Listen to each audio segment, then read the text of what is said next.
This is Dr. Chanchal Goswami, consultant medical oncologist from Kolkata.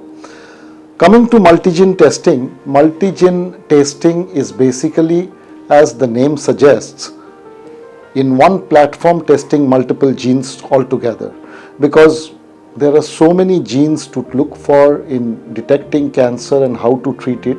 So multigene panel is essentially looking at all these genes together in one single platform, that is what is called multigene testing.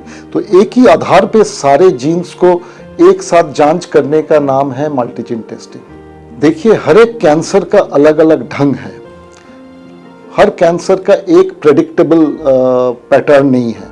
तो कोई cancer जो होता है, कोई cancer में इतने सारे मल्टीजीन्स का प्रभाव नहीं है, और कोई कैंसर है जैसे लंग कैंसर, उसमें मल्टीजीन का प्रभाव बहुत स्पष्ट है, क्योंकि lung is a very immunogenic tumour, उसमें बहुत सारे जीन म्यूटेशन एक साथ आ जाता है।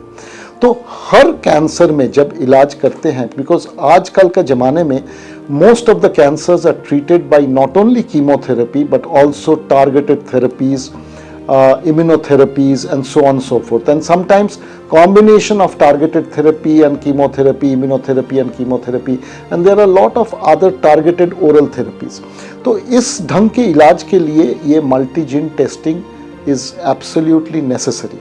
तो कोई भी कैंसर के, वो एट डायग्नोसिस हो या एट रेकरेंस हो, अगर डायग्नोसिस में है तो बेहतर है, क्योंकि आप शुरू से वो कैंसर का परिचय पत्र आपके सामने आ जाता है। जैसे हम लोग एक हॉरोस्कोप निकालते हैं जब बच्चा जन्म लेते हैं, तो कैंसर जब होता है तो उसका भी एक परिचय पत्र होना चाहिए। उसका परिचय पत्र का आधार है एक हिस्टोपैथोलॉजी रिपोर्ट और ये मल्टीजीन टेस्टिंग।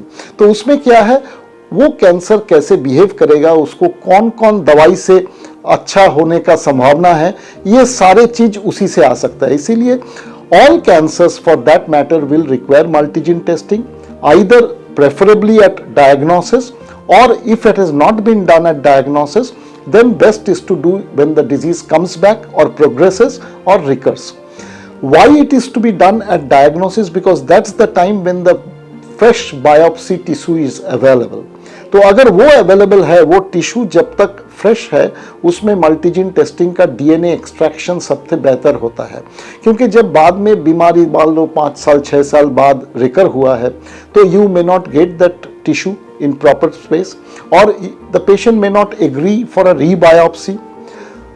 फिर भी there are उपाय है, there are रास्ता है, क्योंकि we can do a liquid biopsy and do a multigene testing from blood, but in my book, doing it at the first instance is the best possibility.